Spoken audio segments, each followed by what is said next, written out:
like I said, I asked everybody, asked everybody to bring a topic to the table. And Tiffany, me and you talk. We send stuff back and forth, things that's Yeah. in the news, and what I'm saying, we all give our point of view on it. So, Hmm. is there anything, one thing that stood out to you this summer or so that you wanted to address and have everyone kind of talk about for a little bit? I think mental health.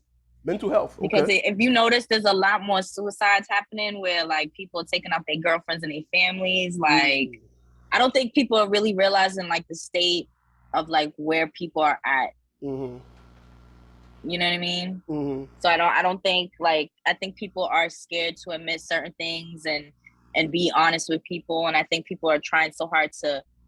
There's such a thing as being over positive about things. Like, you know what I mean? That can hurt you and affect you too. Like you could be way too positive and you're not even in the right state of mind. So One of the biggest things I always think about when people talk about mental health is like Robin Williams. You know what I'm saying? mhm. Everybody always thought, funny guy, he must be happy, he's rich, couldn't be nothing, you know what I'm saying? And that, I mean, obviously that's an extreme case, but there's people that we even know specifically close to us. It doesn't have to be a famous person or an actor. Mhm. There's people that we know that are dealing with things, and every now and then we got to just reach out, talk to each other. It's one of the reasons why I started this podcast. You know what I'm saying? It was to talk to friends, reach out. It helped me, get through some times and Yeah. just communicating, conversing. Like I said, we talk, chit chat, share this, share that, send this. What do you think about this? Conversation is just a big thing. And I actually was having a conversation with someone about, my channel and and the shows and stuff, and I called it social media because it's digital media, but it's social. I, Mhm. I made this to be interactive and converse with my friends and stuff. Sometimes it comes off as like interviews, sometimes it comes off as just having conversations, but we're having a social dialogue, and we're recording it and putting it out here for the consumption for others to also join in and feel comfortable about talking about Mhm. something they might not have felt comfortable talking about, or an opinion they were like, yeah, I agree with that, or I disagree with that, or what I'm saying, and that's where this Mhm. kind of sparks from. So sometimes a conversation can do wonders, for Yeah. people's mental state, even just checking in, or taking them briefly away from things, or making them think about other things. You just never know what people are going through. Joaquin, what's your thoughts on that? What you think about that? So I totally understand the comment, right? But I'm conflicted because I'm not sure if there's an increase in suicide or if because mental health has become such a topic now, people are now, or it's more exposed, it's more talked about, right? Mm-hmm. Because it's Mhm. similar to racism to me, right? Mm-hmm. They said when George Floyd made the news, and that's when everybody became woke, so to speak, about what Right. what our plight is or what we've been going through. That shit been happening well before George Floyd, Mm-hmm. right? So I'm not sure if and by no means do I want to disrespect or be disrespectful toward anyone that's going through anything. I'm saying that the point that was made, I'm not certain if it's more suicides that's happening now versus back, pre-pandemic or anything. I think it's just more highlighted. And not to mention, social media plays a large part. Everyone has a phone. Everyone is, tagging something or posting something. So that too contributes to why people are now recognizing mental health, right? So I just, that's my thought. That's my initial thought on that topic. I believe statistically they did say it is up. And I believe they did say, you brought up social media. I believe they said it's higher in now in like teenagers and things because of like social media, and some people feeling like the need to compete, FOMO, fear of missing Mm-hmm, out, mm-hmm, mm-hmm. feeling like I'm not doing what this person is doing because we're comparing, highlights to my regular day.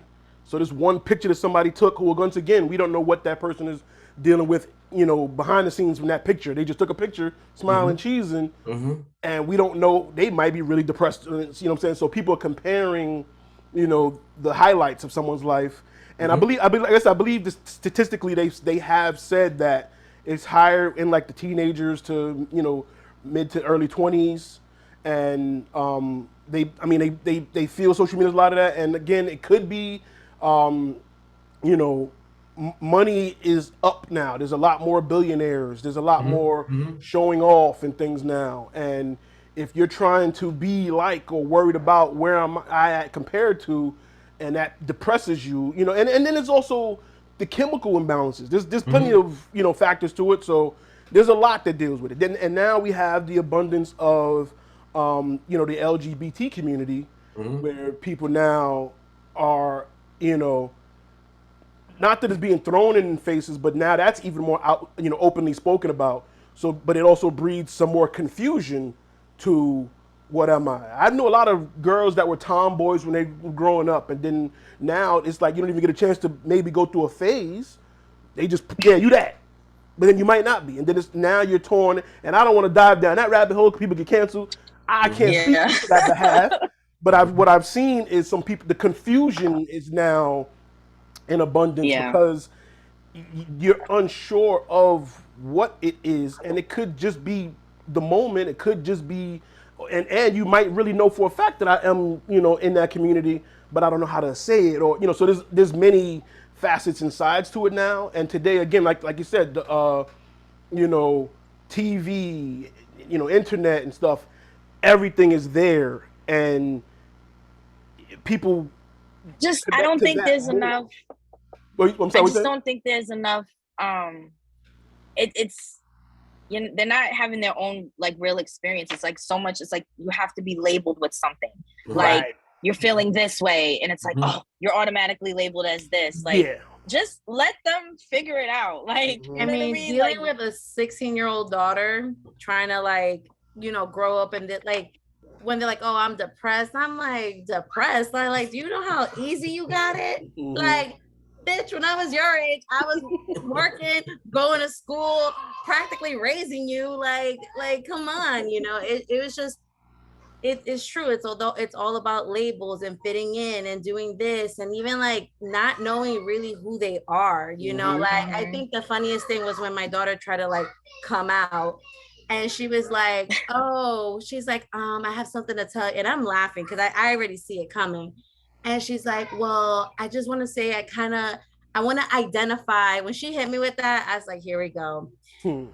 And she goes, you know, and I guess the innocence in her, because Paul, you've seen Caitlin grow up. And I feel like I've, you know, unfortunately, her father and I have kind of kept her in the bubble and not have her realize the reality of this world. And I'm trying to break out of that and telling her like, listen, the world's not easy, but her father refuses to do otherwise. So when she came out, she goes, I kind of feel like I'm like a fruit cake. And I started laughing and I was like, well, what kind of fruit cake are we talking? Like, there's plenty of fruit cakes. So, you know, she was kind of like, oh, well, you know, I just don't know. And I was like, well, when you know, get back to me because you'll know if you know. Right. Yeah. So that goes down a different rabbit hole, right? And it's like, and I'm not saying we can't. I'm not saying I won't, you know, go down that rabbit hole. I'm saying the initial topic, going back to the mental health, right? So, you know, one of the things that was said was the numbers, right? The numbers suggest, you know, but we can massage numbers to represent anything that we want to, of course. Especially. And one of the things that has to be taken in consideration is if we're comparing history to now, there's a lot more people in this world than it was back then, right? So that's one of the things where the numbers might be jaded. And by no means am I saying that, you know, I'm saying one historically it was worse than it is now. By no means.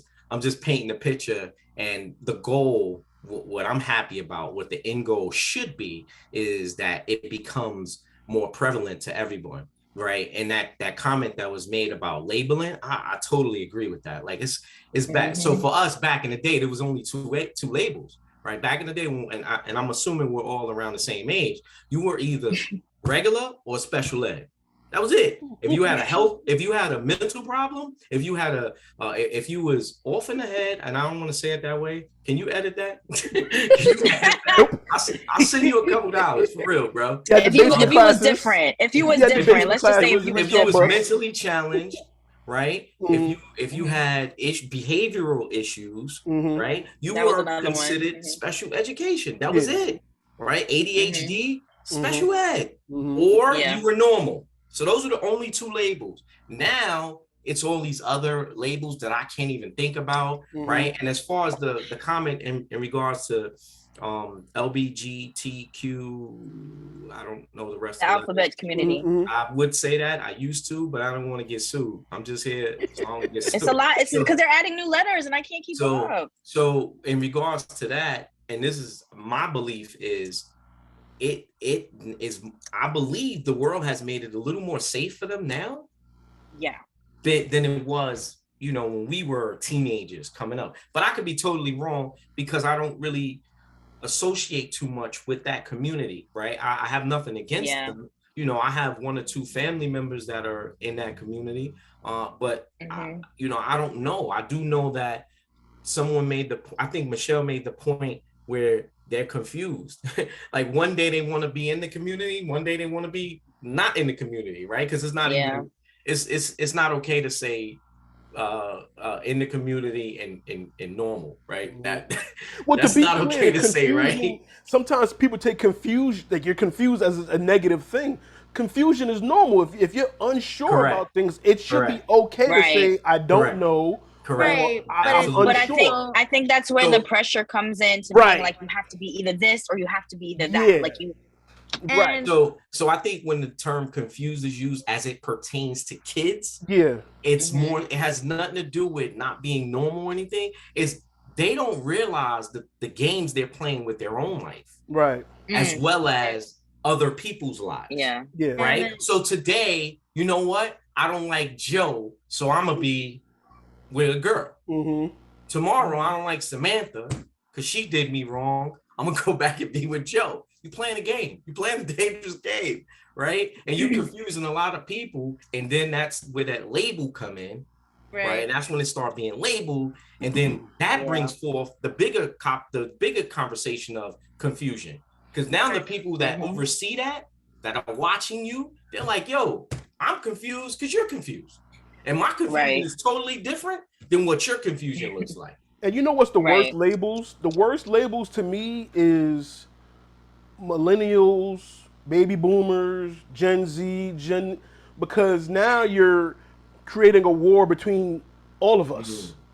Oh, you were born here, so you're one of those, or you think like this because, and it's like, what? Like that adds confusion. So now it's like, oh, I'm a this, so I gotta be like that, and I don't like you because you're one of those that was born a year before me, and it's just stupidity. Like, and that adds to some confusion. Like people, I gotta fit into some sort of box because, and I'm sorry, Michelle, but people do that with astrology sometimes. You know, before you start you're that way because you're a such and such, and the moon is on your birth, on your shoulder, and behind your back is some Gatorade.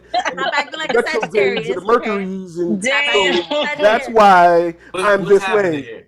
And that's how people use excuses. Something's happening here too. They're having an astrology battle. The astrology, because it's another label that you're given that people some people use it as an excuse. Oh, I'm this way because, and it's just they act that way because. Like I'm crazy because I'm a Gemini, okay? See? I'm not though. I'm not a Gemini. But people use like labels in general, you either use it as an excuse or use it as a crutch for everything. Oh, well, because this, and it's just like, what? Like, what I'm saying? But I do want to say, especially speaking to, the mental health side of things, it is a good thing that it is being spoken about more. Charlemagne was big on pushing that out when he had his book and stuff. He mentions that a lot. I think Logic had a song about it. He put the phone number in there. Yeah. So, even whether you like the song or not, hey, the song is actually the title, the phone number. Right. They changed the number now. Oh, they changed the number? Oh, see? Yeah, they changed the number. It's not a 3-digit number. I don't know what it is, though, but it's a 3-digit number, though. Right. They got apps. Oh yeah, that's right. They did. They made it like 511 or something like this. There's an emergency hotline for it now. So, I mean, and I don't know. I'm sorry if I don't know the exact number. I wasn't, planning for that, but I'll put it somewhere. But it's prevalent now. So that's one thing that in today's time now is more accessible. The help. You know what I'm saying? But like anybody that needs help, step one is to make that. I'm sorry, what you saying, Joaquin? Beyond the help, the acknowledgement, right? Yeah, that's what I was about to say. That's what I was about to say. Right. If you had that type of ailment, Right. First of all, you couldn't even admit you had mental health issues. Right. Right. That wasn't the term. Right. Now it's cool to be in therapy. Right. I know a few girls that be like, I only date men that are working on themselves. What does that mean? They're in therapy. All right. So if I want to date you, I gotta sign up for it. You know what I mean? Like that's I think they're using it wrong, but I mean, Yes. for myself, like I'm in therapy, right? Like I'm not gonna lie. Right. I battled depression. I actually took a break from social media because everything period just was getting real heavy for me. So I had to take a step back, and I feel like I'm what they call as like a functioning person who has depression, because I'll get up and do my job, but after that, like I'm in my zone of just shutting down and like not dealing with anyone, like, you know what I mean? So like I have a therapist, and I speak proudly about it, because I just feel like, you know what, but the thing that bothers me is like people always want to give me tough love. Oh, you a strong girl. Like I'm a girl, like I'm emotional, like I go through emotions. I can definitely second that, because I mean, I'm totally open about in the fact that I am getting help. You know, I've had really past bad traumatic situations. I've been diagnosed. I've been medically diagnosed with, you know, mental health conditions. And I do take medication for it to get better. So, you know, to me, I'm doing that part for myself. But when I get people like, oh, but you've done a great job raising your kids on your own, like, it's like, but I'm still a woman, like I'm still emotional, like I'm an emotional creature, like I appreciate the tough love, and I appreciate that you think I can handle the tough love, but there's moments where I'm kind of like, that's not what I need right now. And it's funny because I battled that recently. Like I had a situation where I just was so frustrated with myself, and somebody felt like, you know what, you need tough love, just get over it. And I was like, I kind of just need to just cry it out real quick. Like, you know what I mean? Like I can't, it's too much. It's like the bottle is full right now. Like I'm gonna explode. Like I can't hold it. And like people forget like a champagne because I'm always wearing a smile that it's like, nah, Tiff got it. Like she good. No, I don't have it. Like I'm falling apart here. And it's like, but like I'm allowed to not be okay. And like, you know, people kind of make me feel guilty for maybe having a moments and just sitting there with my emotions for a minute trying to figure it out. You know what I mean?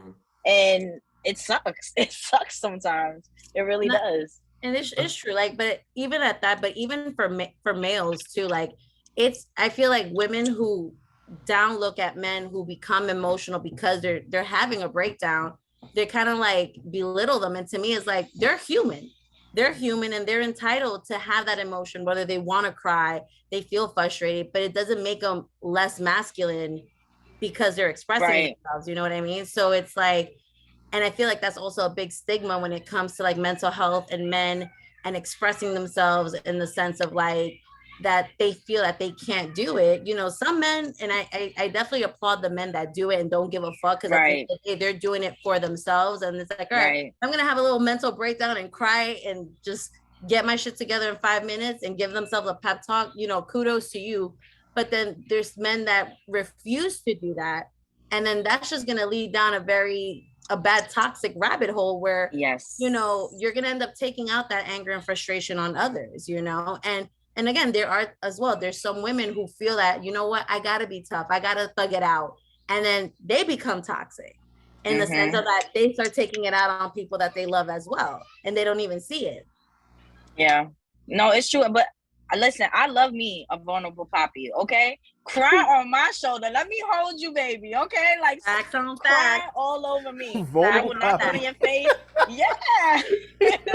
Go ahead. Let me wipe your tears, boo. I got you. Okay. I'll take a titty and wipe that tear right off you, okay? Like, come cry on me, okay? Hey, yo, Paul. I got to go back and listen to all the podcasts that Tiffany was on, because she always, she always have a podcast quotable, right? A vulnerable poppy. What is a vulnerable poppy? Yo, listen. We taking walls down over here, okay? Like, you letting me in. I'm not playing that shit. If you want me to hold you down solidly, you gotta let me in. Like, you allowed to have a safe place for me. Like, home is where I am for you. Like, you gonna feel safe for me. If the world don't got you, anything, I got you. Like that's how I'm trying to make it for the person I'm with. I dig it. It's just these motherfuckers taking advantage. Right. Hey, yo, going back real quick, one of the things Mm-hmm. about mental health that's most important is when you find out what your triggers are and then expressing what those triggers are, right? Because, that creates a subconscious spiral that you don't even realize. And the person that you're dealing with had no idea, whether it's a friend, family member, child, they have no idea. So that's most critical, right? So when we talk about, whether it's, self-help or some type of therapy, you need to understand what your triggers are and what will cause you to go down that dark path. And then communicate, right? Being, open enough with whomever is in your circle to communicate that, so it's, an example is when a person, whether it be a man or a woman, just went through a horrible breakup, right? One that was full of, not only verbal, but physical, right? There's going to be triggers that they hold on to, like certain key words or key actions. And then that next person, your brother, your cousin, your friend, jokingly does it, and you just snap or start crying or go into that dark space. So, that's something that has to be talked about. So right, because even like I know that I've had people, near and dear to me who have said triggers. And I feel like until I got medically diagnosed, I feel like my partner was like, oh, that makes sense. So do you mind if I ask you a personal question? No, go for it. Right? When you were at the point of your, just, I don't know what to call it, like, I guess healing process, right? Right. When the opportunity of possibly medication came, did you go through thoughts of like feeling like, damn, am I a failure behind this? Oh, like 100%. 100%. I was kind of like, it was kind of like, it kind of made me feel in that stigma of like, damn, am I that fucked up that I need medication to get better? Like, am I that damaged that I need this in order to be good? And, and like I said, like there is a lot of things that, because I was never medically diagnosed, I have a very bad habit, and I'll admit it. I've been learning a lot these last, couple of years about accountability, my actions, my reactions. And I'm like a bull.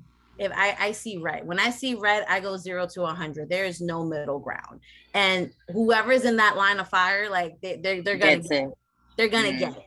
And unfortunately, it's been innocent bystanders, and until, like I said, when I was like, all right, you know what? I need to do this not only for myself, but for my kids, and then for my partner. I was like, I really need to better myself. So, there were certain things, certain steps, certain programs that I got into, to better myself. And it made me feel extremely vulnerable. It made me feel like, damn, like, am I that much of a fucking failure? Like, did I really need to come to this to like get better?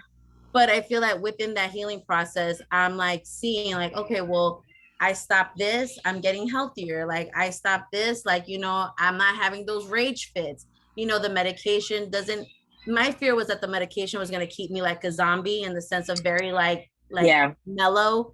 And I'm not a mellow person. I'm like, you were there, but just not there. Right. And right? I am an extrovert. I am a social butterfly. I am very, like, I'm always down to kiki with my bitches and shit. Like if I hang out with my boys, I'm down to like talk, shit about sports, because that sports, comics, whatever it is, like, but that's just who I am. Right. And I just kind of felt like, damn, I go on this medication, people are going to notice. And they did. When I went on the medication, because my body was getting used to it, I literally got pulled aside at my job, and they're like, yo, like, you're not yourself. They're like, you're like, what's wrong? And I had to show them, because they thought I was like high. And I was like, I don't even smoke. I was like, so I had to show them, like, this is the medication I'm on. Until my body adjusts to it, I'm going to be a little bit mellowed out until I kind of got back into my routine. Okay. So, and it's one of those things, do I eventually want to get off of these pills? Absolutely. Because I don't want to depend on a pill to, to have it for the rest of my life. It makes no sense. Yeah. And, so like I said, it was tough, but, I feel that, I think the tougher part was when, the psychiatrist gave me on paper, well, this is what you're being medically diagnosed with. These are your mental health conditions. That's and when it hit hard. Bam, bam, bam, bam, bam. And I'm like, God damn it, I'm real fucked up. I'm like, damn, my parents and my past has really done a number on me. Yeah. But the point was to come to that realization and trying to be better and become better and just grow from that, because at the end of the day, all I'm gonna have is myself. Yeah. So, And like I said, the first step to anything, whether when you're an alcoholic, you go to AA. They say you got the first step is to say I'm an alcoholic. With any condition, any I would be like, situation. I'm a social drinker. Yeah, and that's the denial phase. But you have to first admit that I need and help. That's tough. And that's the hardest part for everybody. Like, and I was gonna say, I think for me it was I was just there. I was there, and I think I focused so much on I think I was trying too hard to convince myself that, I was happy when I wasn't. Oh, and I was hurting. Hold on. He came back. Whoop, whoop, okay. Oh, it's a party now. It's a party stay away? What's going on here? You couldn't stay away, huh? But in conclusion, definitely everyone, if depression, you never know. It looks different. It feels different. Like it's mental health. It's different for everybody. There's no, you look fine. What do you mean? Like, No. And then my biggest thing is the one thing that I do not like that people tend to focus on. It's like, if you don't post on social media every day, it's like, that's why I got rid of it. That irritates me so much, because it's like, first of all, I like to make my page based upon, and I can't speak for anybody else, because I know like social media gives you this unrealistic type of like idea and competition of what you think you should be. I like to make my page based upon me. It's always going to be me, things that I would say, things that how I feel. It's just going to represent me. Like, you come to my page, you're going to get a taste and understanding of who I am. And I just feel like my thing about it is when I take these breaks and then I post randomly, oh, where you been at? Like, I've been missing you. Okay, you have my number. Like, call me. Right, at any time you could have, if I was thought of, you ain't see me on social media, you could have FaceTime, whatever you could have hit me, and they don't. And it's like, it's just, those are just weird behaviors to me. And then they wonder why people slip away, or like, damn, like, I didn't have a clue. Of course you didn't have a clue, because you think social media is what really, no, and it's not. It's not. I'm going to post the phone numbers. I'm going to post the websites, apps, whatever you need, talk to somebody, talk to us, all my friends, everybody, reach out. Like, I've spoke to some people, metaphorically talked off the ledge, not literally haven't talked to anybody off the ledge, but sometimes they can get to that point. I had conversations with people, I've cried, we've cried, you know what I'm saying? Oh, sometimes vulnerable Poppy. I mean, but we've all had situations, you know what I'm saying? Like, we've all had situations, but it takes something different for everyone to so it takes everybody different to even realize, and then it may take something different to even come from out of that place. You know what I'm saying? Like I said, there's no face to it, there's no look to it. So it's really not, and that's why I said, like, people like when I sit here and I tell them, they be like, how did you so happy? You always got a smile on your face. I'm like, where am I supposed to walk around like you are, like just sitting here mopey and like just punch you with that? Would that let you know how I feel? Like, if I just snuck you real quick? Like, that's what I'm saying. Like, depression just has so many levels and faces to it that like people just assume like, oh, like when I started to notice is I was like, when I just was sleeping, I let that alarm just hit and I just roll out of bed like 9-10 o'clock, and I was like, all right, this is not normal me. Like, I had to start paying attention. I was like, you know what? Then I kept my phone on do not disturb for too long. Like, it would go from like just not the night, like all day long, and like people would be like, yo, I'm trying to reach you, and I'm like, yeah, nah, I'll call you back. Like, or I just wouldn't call him back at all. And like, I had to like catch myself, because I was like, I think I'm drowning. Like, and I had to like reach out to like my closest people, and I was very careful on who I reached out to, because I know some people heavy with that tough love, and I'm like, that's not gonna help me. Like, if I'm coming to you like, yo, feeling something, you'll be all right, you've been through worse stuff, like, you know what I'm saying? That's not helping me right now. If I'm struggling right now, like, that's not gonna help me right now. Like, you telling me to get over it. Oh, why didn't I think of that? Like, Right. you know what I mean? That's crazy that some people don't know how to handle, and they just think like, oh yeah, this ain't nothing compared to what you've been through before. Okay, but we in a different time now. You don't know what's haunting me in my head or like what's weighing on my heart. Like, you know what I mean? So it's like, I don't know. Like I said, I slowly started to reach out to who I needed to kind of pull me out a little bit, to show them that like, yo, I'm not okay. Like, and I was kind of like honest with myself, and that's what kind of helped me start to like kind of get my slow peace of mind into starting to feel a little better. And I just had to realize that some days it's okay to not be okay. And I think that's the thing. Like, I think people make you feel guilty for like having a bad day or being in a bad mood. And I know with myself, if I'm going through it, I try to just look, I don't want to take it out on you. Right. I'm trying to understand what I'm feeling. I'm trying to understand what I'm going through. And I don't want to put that on anybody else. So I'm very vocal when it comes to like my emotions and how I feel with certain things, because it's like, just know that I still love you and I got you, but right now I'm not okay, and I need you to understand that. You know what I mean? So, right, no doubt. That's the gift and curse of being independent at times, right? You know, people feel like you're always a survivor and you're the strongest one, you know, and that's why you gotta, like you said, you have to have different groups of friends or people that you communicate with, you know, because you'll call some people that always rely on you, and they like, girl, I don't know what to tell you. You got to figure it out so you can tell me, right? I'm like, oh, great. And then you got some, to your point, you got some that be like, come on, you'll be over it. Do some push-ups. You'll be all right. Whatever. You know what I mean? So, you know, you got to have some people. You need some milk. Right. Right. But good topic, Tiff. Good conversation piece. I mean, you know, we may revisit that again. The conversation continues.